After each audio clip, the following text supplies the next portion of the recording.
Samantha, your guide in math.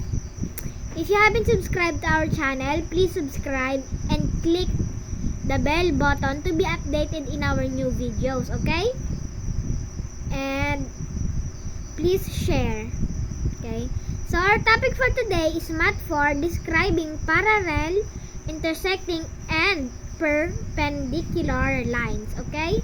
So this is an example of a parallel lines. This is a road, okay? Now today we're going to find the area of this figure. It has a rectangle A and B, and it has a square that is called C, okay? So the formula is A length times width. If you don't know the meaning of A, the meaning of it is area, and this stands for an L, and this is width, okay? If your teacher said, "What is this?" what are you going to say? Very good. It is an area, okay? Now, comment what do you think this letter will be, okay? This is an L, okay?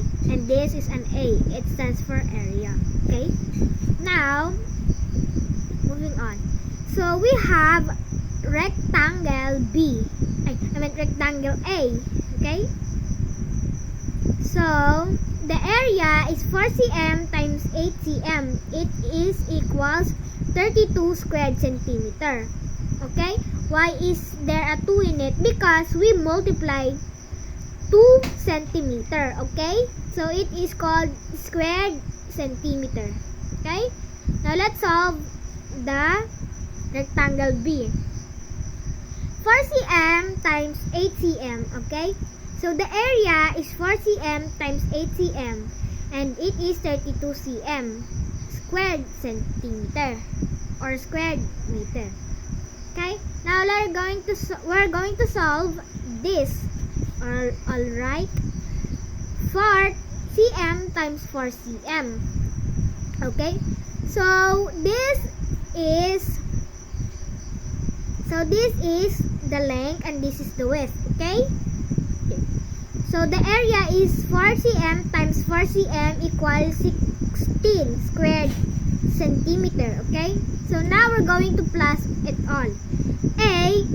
Area of A, area of B, plus area of C.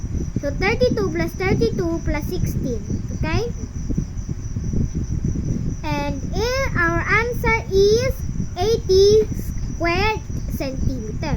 Because 32 plus 32 and plus 16, okay? Now, let's know the meaning of the formula of the rectangle.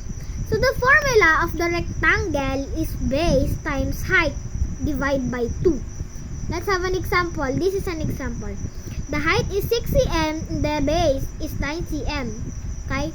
So, the area will be 6 cm times 9 cm equals 54 squared centimeter. Okay? Okay. So, it is 54. We're going to divide it into 2. The answer is 26. Okay? So, we have our total area. Okay? Our total area of the rectangle is 26.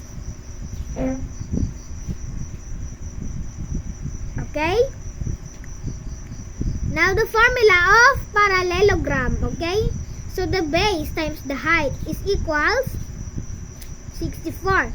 64 squared centimeter, okay? Okay. Let me know in the comment section for what do you think this letter will going to stand for, okay? And that's all. Don't forget to like, subscribe, and hit the bell button to be updated in our new videos. Bye!